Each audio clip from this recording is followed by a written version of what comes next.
Hola amigos, ¿qué se dice? Yo soy Fernando Mateus y hoy en Cuentos sobre Historia hablaremos sobre la educación física, así que párele bolas.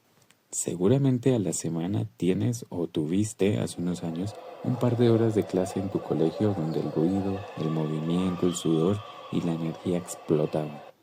Sí, probablemente aquella clase de educación física te animaba porque era el momento de por fin hacer clase fuera del salón, o solo te parecía el momento de soportar gente y terminar agotado. Tal vez ya te transportaste en el tiempo y recuerdas las flexiones de codo, la clase de baloncesto o las cuclillas, el reglamento del voleibol y por último el grito furibundo del profesor o profesora diciendo: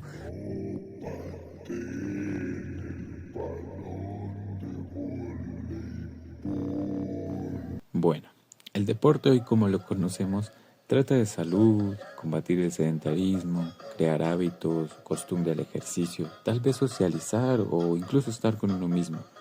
La recreación, liberar estrés, divertirse y sacar la energía. Uf, suena tan bonito y proactivo que te conecta con la vida, pero ¿y si te contara que la educación física nunca ha sido neutra o simplemente eso? Y si detrás del sonido del silbato, del tono duro de los profesores, la competitividad y el buen estado físico, siempre ha habido una agenda más profunda de un proyecto nación, de un tipo ideal de personas y del tipo de sociedad a construir. Pues sí, el cuerpo nunca ha sido neutro. El cuerpo humano es un campo de batallas y luchas. Probablemente has oído que los jóvenes son el futuro y no es mentira.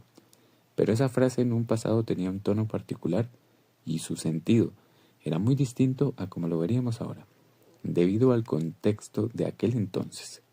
Si te digo que antes se decía que el futuro de un país depende de su juventud, suena que la piedra no cayó muy lejos de la primera frase. Pero esto va más lejos y será lo que hoy entendamos en la educación física en sus inicios por allá empezando el siglo XX.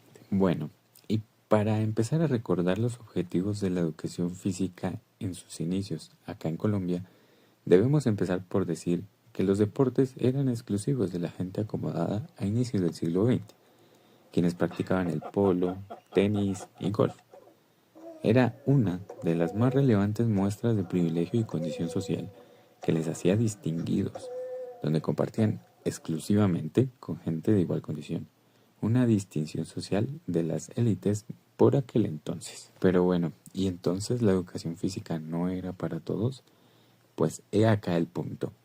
Mientras las clases altas practicaban deportes y recreación, para las clases sociales de menor nivel económico y social, que usualmente venían del campo, eran vistas al mismo tiempo como mano de obra necesaria para el progreso, pero también como un foco de enfermedades, que además debían ser restablecidos en la sociedad, o sea, educados o civilizados, y la educación física era parte fundamental. Además, se creía que las clases populares estaban física y moralmente degeneradas, lo que impedía el progreso del país, y la cultura física serviría para fortalecer sus cuerpos y mentes, convirtiéndolos en una mano de obra productiva y saludable, una mezcla perfecta para fortalecer ciertos rasgos físicos y morales ideales. Pues es así que el cuerpo toma una trascendencia clave.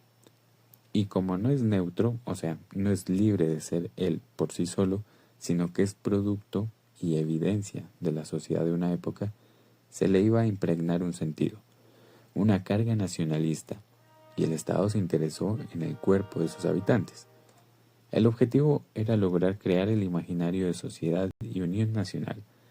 Así es como la higiene y el deporte empezarían a tomar las riendas de comportamientos y hábitos desde la infancia. Pero, ¿y cómo el ejercicio iba a moldear el comportamiento? Bueno, en la época se empezaba a informar en los diarios la influencia que la educación física tendría sobre el comportamiento de las personas. O sea, establecía cómo debería ser su forma de ser socialmente. Se decía que el ejercicio moldeaba el carácter, lo que en la psicología de la época se entendía era la manera habitual como la persona debía reaccionar. Y pues con el ejercicio podía ser reprimidos aquellos ímpetus e impulsiones. De esta manera el ejercicio justificaba que no solo se viera reflejada la robustez necesaria para manejar el asadón o llevar el arma, sino que también hacía que se alejara de la corrupción o el afeminamiento. El genio con que se despertó el siglo XX, belicoso y como con ganas de guerra, hacía que los hombres debieran estar listos para combatir al enemigo. Y los hombres de aquella época tenían que estar preparados para afrontar las condiciones de guerra, pues no se sabía en qué momento tenían que defender el país en caso de ser necesario. Es así como la buena condición física toma particular interés por el gobierno. Pero para la acción en una guerra hacen falta más que solo un buen estado físico. La correcta ejecución de órdenes sería otra de las partes fundamentales de la educación.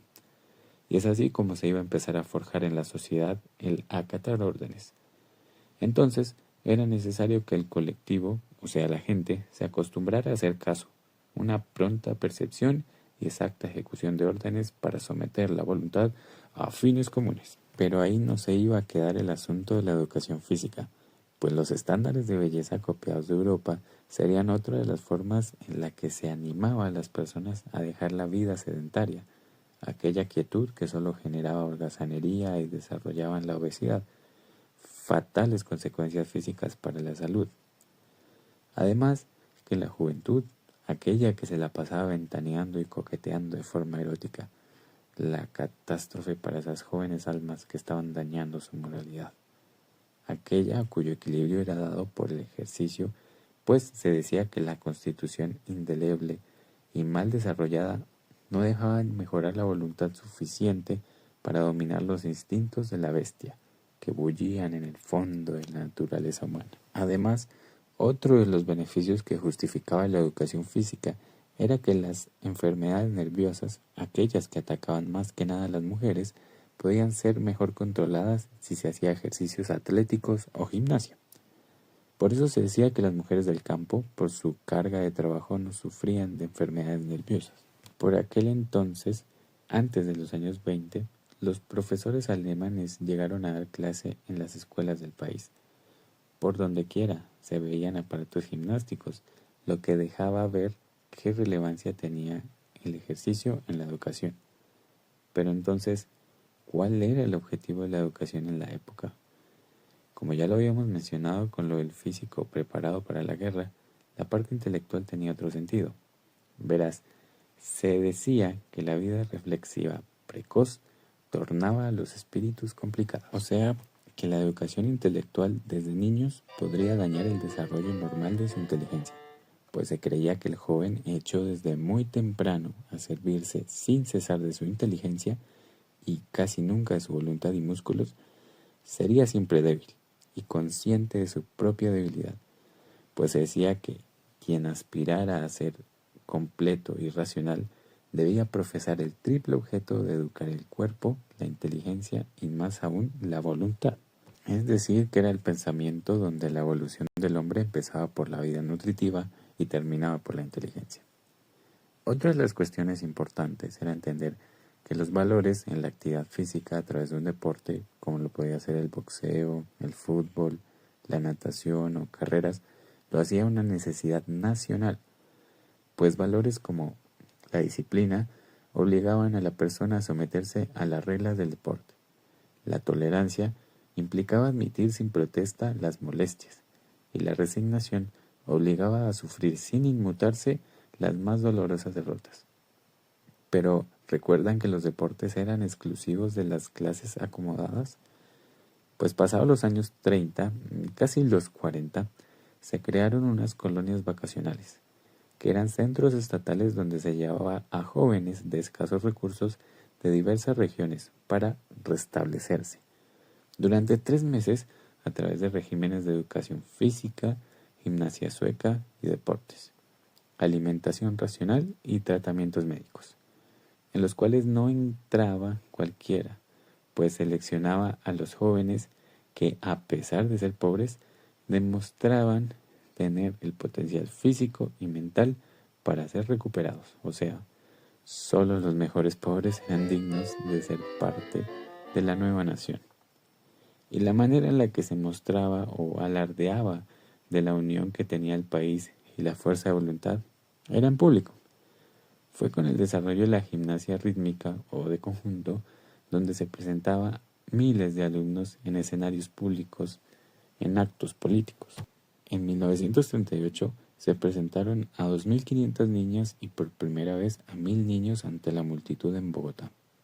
En fin, como ves, la educación física inició de maneras muy nacionalistas e idealistas que pretendían moldear a la persona en un gran conjunto de razones, no solo ligadas al estado físico. Menos mal en nuestros días la educación física tiene un sentido diferente, ¿verdad? Y eso es todo por hoy. Mi nombre es Fernando Mateus. Nos oímos en la siguiente.